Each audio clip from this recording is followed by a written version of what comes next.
या देवी सर्वभूतेषु मातृरूपेण संस्थिता नमस्तस्यै नमस्तस्यै नमस्तस्यै नमो नमः। जयंती मंगला काली भद्रकाली कपालिनी दुर्गा क्षमा शिवा धात्री स्वाहा सुधा नमोस्तुते। जगदम्बा जह अवतरी सो पुरवरनि न जाय रिद्धि सिद्धि संपत्ति सकल नित्य नूतन दिखाए। बोलो अम्बे मातु की जय। शारदीय नवरात्र 2023 अष्टमी पूजन। तो अष्टमी के दिन हम कैसे करें पूजा, क्या हो विधि विधान, हवन यज्ञ, ज्योति अखंड ज्योति कैसे जलाएं, संपूर्ण जानकारी आपके बीच रखने का प्रयास कर रहा हूं।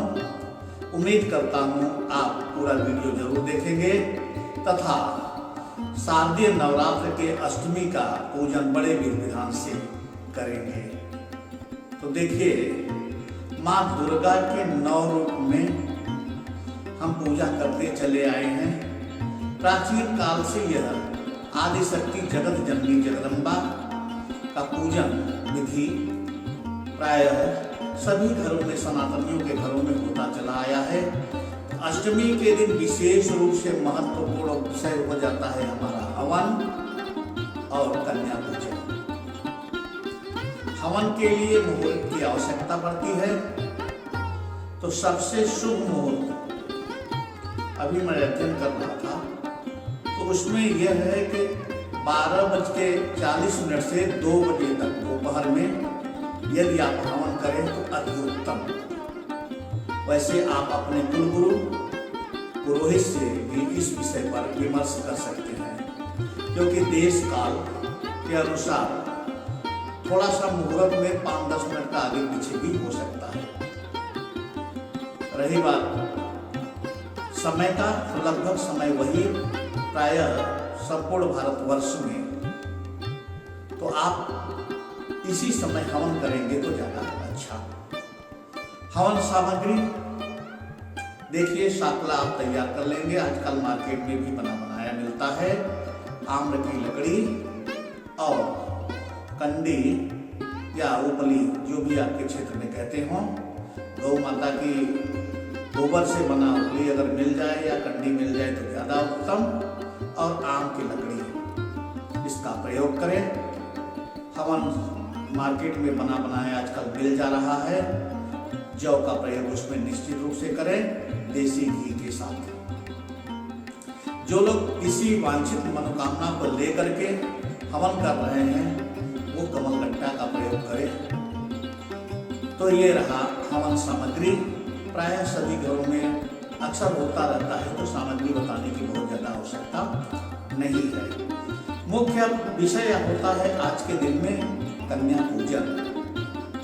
देखिए, माता के पूजन में महत्वपूर्ण दिन हो जाता है कन्या पूजन वाला दिन। तो इसमें विशेष ध्यान रखें कि कन्या की आयु, देखिए महर्षि वेद व्यास के अनुसार तो 5 वर्ष से 7 वर्ष के बीच की कन्या हो तो ज्यादा उत्तम। अन्य शास्त्रों में या अन्य विद्वानों का मत है कि 5 वर्ष से 11 वर्ष तक की कन्या को लिया जा सकता है। कोशिश आप करिए कि 8 वर्ष के अंदर तक की कन्याएं आपको अगर मिले तो उनका भोग प्रसाद भोजन करवाइए। लेकिन इसमें सेवा सत्कार स्वागत पूजन विधि आप उसी स्वरूप में करें। मान के चलो माँ दुर्गा इस बालिका के रूप में हमारे घर बना दी।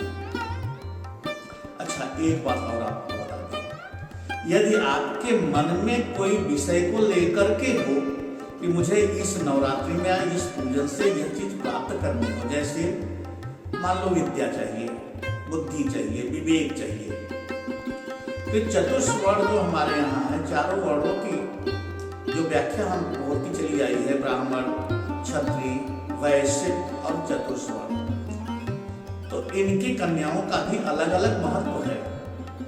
विशेष रूप से तब जब आप किसी फल की इच्छा रखते हो, तो यदि आप बुद्धि, विवेक, ज्ञान, इस तरह का कुछ आशा लेकर के पूजन कर रहे हों तो कोशिश करें, प्रयास करें कि ब्राह्मण कन्या का भोग करवाएं, पूजन करवाएं, प्रसादी करवाएं, अतिथि सत्कार करें, पूजन करें, विधि विधान के साथ वस्त्र द्रव्य दान करें। कन्या को पूर्ण रूप से खुश रखें, संतुष्ट रखें और भाव वही मान के चलो जगत जननी जगदम्बा के स्वरूप में यह बालिका हमारे घर पर आई है। कुछ लोगों को समस्या होती है मुकदमे की, लड़ाई की, झगड़ा की, पड़ोसियों से युद्ध, शत्रु, जमीन जायदाद का विवाद। अगर इस तरह से हो तो देखिए कन्या पूजन में विधि विधान तो वही रहेगा। कोशिश करें कि क्षत्रिय परिवार में जन्मी कन्या अगर आपको सुलभता से उपलब्ध हो जाए तो कन्या का भोजन कराएं। अगर आपको पर्याप्त संख्या में जैसे 5, 7, 11 कन्या नहीं मिल पा रही है तो कम से कम एक क्षत्रिय कन्या जरूर सम्मिलित कर ले। बाकी किसी भी वर्ण से हो चल जाएगा। इसी तरह से व्यापार, धन की प्राप्ति अगर चाहते हो, धन से संबंधित कामना लेकर के नौकरी को, व्यापार को या किसी भी तरह से धन की समस्या हो और प्राप्त करना चाहते हैं तो विशेष रूप से वैश्य परिवार में जन्मी कन्या का पूजन करें। संख्या आप अपने हिसाब से रख लीजिए। अगर 11 कन्या मिल जाती है तो अच्छी बात है, 9 मिलती है तो भी बहुत अच्छी बात है। अगर आपके यहाँ संख्या कम बन पा रही है तो कम से कम वैश्य परिवार की एक कन्या, बाकी अन्य कन्याओं का पूजन आप कर लीजिए 9 या 11 के संख्या में। यदि अन्य किसी भी वस्तु को लेकर के, जिज्ञासा को लेकर के, अभिलाषा को लेकर के आप पूजन करना चाहते हैं तो चतुर्स्वर्ण के कन्या को प्रधान बनाइए। संख्या वही, पूजन विधि वही। अगर आपकी संख्या 9 हो जा रही है, 11 हो जा रही है तो ठीक, नहीं कम से कम एक उसको सम्मिलित कर लीजिए।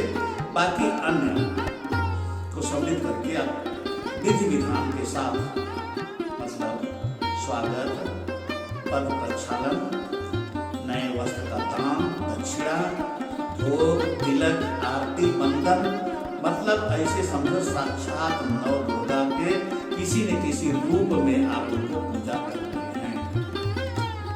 हवन समय आपको मालूम हो गया है। संध्या के समय आरती करें, देवी का जो स्थापना आपने कर रखा है या जो भी विग्रह आपके घर में हो उनके सामने, और निश्चित रूप से जिस भी मंत्र का उच्चारण आप कर रहे हो या पाठ कर रहे हो, चाहे दुर्गा सप्तशती हो, देवी भागवत हो, नहीं कर पा रहे हैं, जैसा हमने पहले की वीडियो में भी बताया है कि यात्रा में है या ऐसी होनी परिस्थिति कोई बन रही है कि आप पूजन नहीं कर पा रहे हैं, पाठ दुर्गा सप्तशती का या देवी भागवत का नहीं कर पा रहे हैं, 10-5 मिनट समय निकालिए, जहाँ भी हैं, जिस भी अवस्था में हैं। जय माँ दुर्गे, जय माँ तारा, दयामयी कल्याण करो माँ।